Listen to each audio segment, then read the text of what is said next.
Hello everyone and welcome to Mountain Lake Journal. I'm Tom Halleck. This week, a small Adirondack community joined towns and cities across the nation in paying a holiday tribute to our veterans.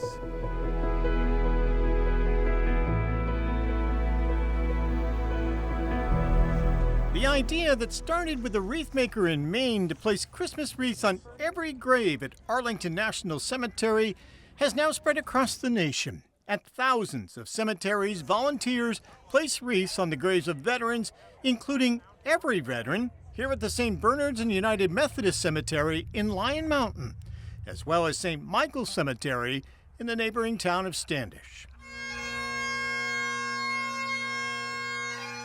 The ceremony began with a service and words of gratitude to all of our veterans. Our nation stands as a shining beacon of liberty and freedom to the world. We thank those that gave their lives to keep us free. We shall not forget you, but we shall remember. We are here today to say thank you. Along with the Department of Homeland Security Color Guard was a Canadian Mountie who came to represent Canada in paying respects to a member of the RCMP who is buried in the St. Bernard Cemetery. You're all probably wondering why the Royal Canadian Mounties are here today. St. Bernard Cemetery is the final resting place for a Canadian military soldier. When I contacted the Royal Canadian Mounties, they were very excited to come help pay respect for our fallen veterans.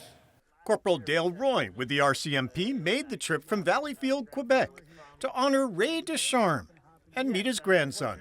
It means a lot to me to honor the people that sacrificed everything for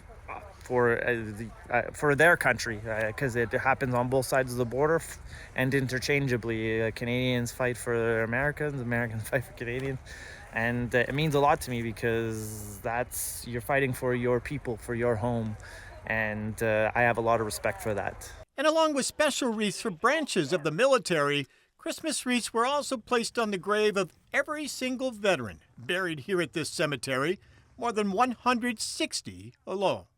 We encourage every volunteer here today who places a wreath on a veteran's grave to say that veteran's name aloud and take a moment to thank them for their service to our country. It's a small act that goes a long way toward keeping the memory of our veterans alive. Ready? Aim!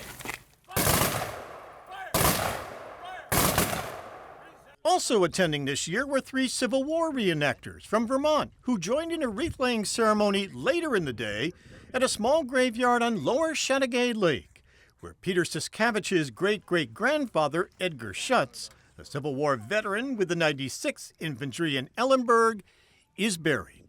And it's our duty to go around and to memorialize as best we can the sacrifices of the men who gave their all in the Civil War. He's got a great-grandfather that's buried in Lakeside Cemetery, and that first he knew about it was this year, and he reached out and we found out about it, and here we are.